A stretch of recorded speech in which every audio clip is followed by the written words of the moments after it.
Wider market access, a more friendly business environment, enhanced efforts in protecting intellectual property rights, and an expansion on import trade flows. Those were the four major new policies unveiled by the Chinese president at the Boao Forum for Asia. Xi Jinping said that since the country's opening up and reform in 1978, remarkable progress has made in China's economic and social development. He pointed out that the nation has gradually become a stabilizer and propeller of global growth and development.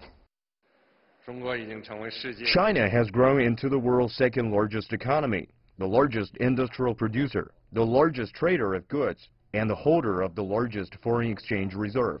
President Xi said a number of landmark measures will be launched to significantly broaden market access. These include raising foreign equity caps in the banking, securities, and insurance industries. The automobiles, ships, and aircraft sectors are also set to open up. President Xi also said that China will become more attractive for foreign investors. The investment environment is like air, and only fresh air attracts more investment from the outside. China relied mainly on providing favorable policies to foreign investors in the past, but now we will have to rely more on improving the investment environment.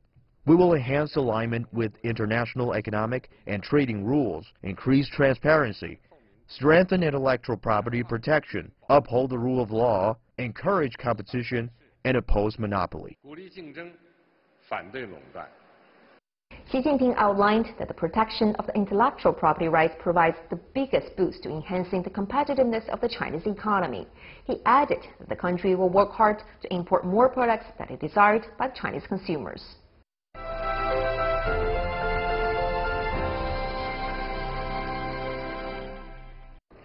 You're watching World Inside. I'm Tian Wei. I'm here in Boao. The Boao Forum for Asia has wrapped up today.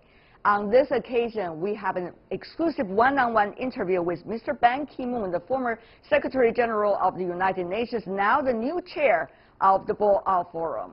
Let's listen in as to what he has to say about the future of this forum and some of the most important securities as well as economic issues of the world.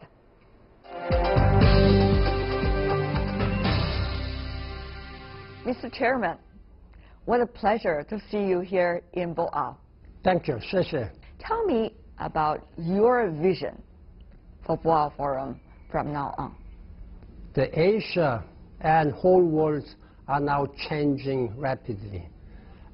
I hope we are moving ahead toward a better course, a better direction.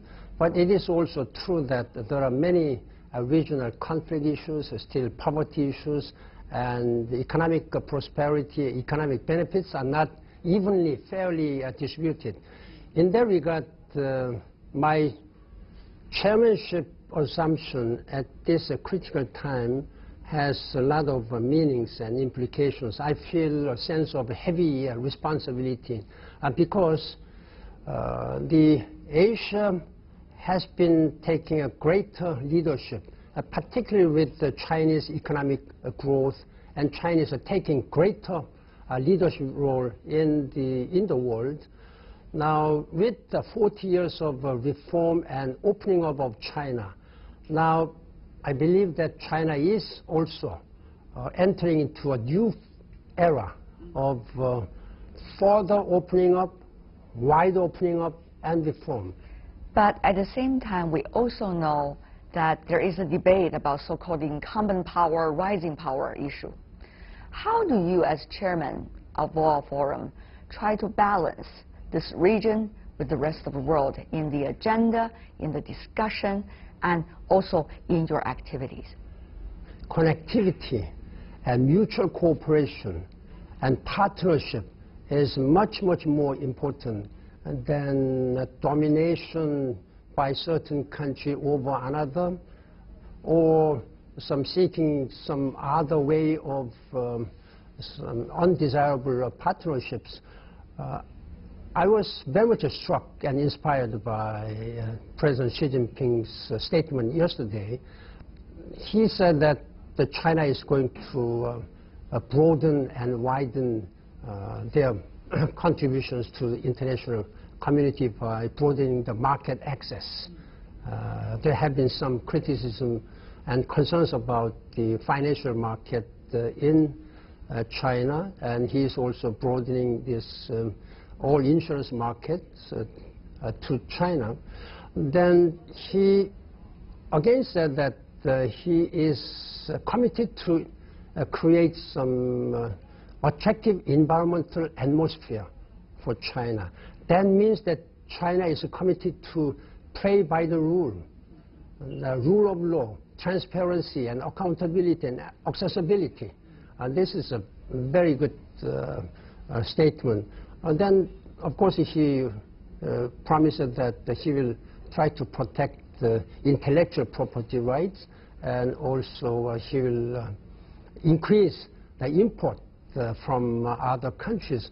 Those 4 points is a manifestation and demonstration of self-confidence as well as a strong commitment to work together with the world at large.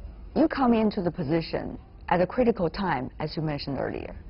Also at a critical time when the regional peace and stability is facing a critical juncture. For example, the DPRK issue. As formerly the Secretary General of the United Nations and now Chairman of the Boao Forum for Asia, I'm sure this topic will come up all the time. Mr. Chairman, what is your assessment of all the latest developments and the tangles between countries and among countries? Countries in this region have been trying to reach out to others and trying to promote regional integration. At the same time, how to address peace and security issues, that is also very important. We have a long-standing, very worrisome situation still persisting in Asia, particularly surrounding Korean Peninsula. With the forthcoming South and North Summit meeting and also U.S.-North Korean Summit meeting in May, we sincerely hope that this will really create much more favorable atmosphere in this part of the world, particularly surrounding Korean Peninsula.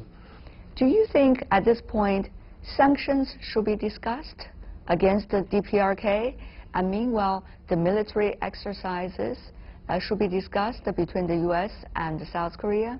And at the same time, should there be a timetable for the denuclearization be discussed between North Korea and some of the other players, let's just say of the previous six-party talks? These are very specific issues. It is in fact separate issues. The sanction itself on North Korea was not to punish North Korea. It is a strong will of international community to show that the members of the United Nations should behave and properly conduct their way of life in international affairs.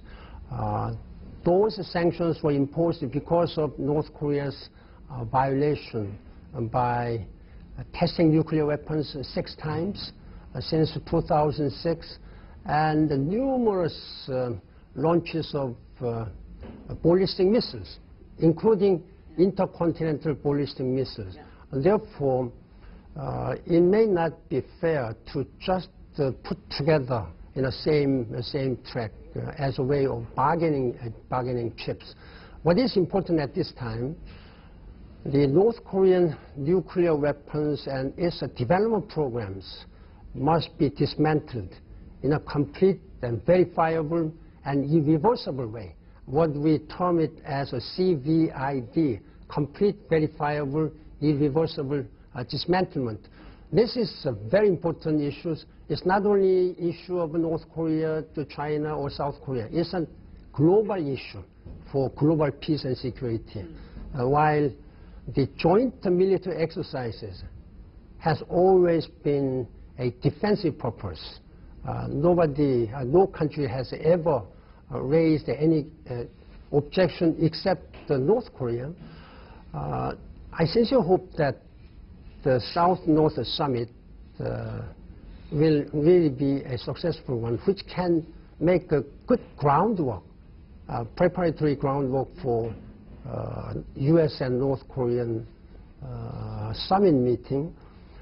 I sincerely hope that it is a genuine commitment which will be discussed and agreed upon by South Korean talks with the South Korean leaders and with the U.S.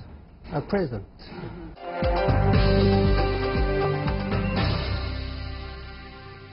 That's BanKi-moon, the former UN Secretary General and now the newly elected chair of the Boao Forum for Asia. Coming up on our program,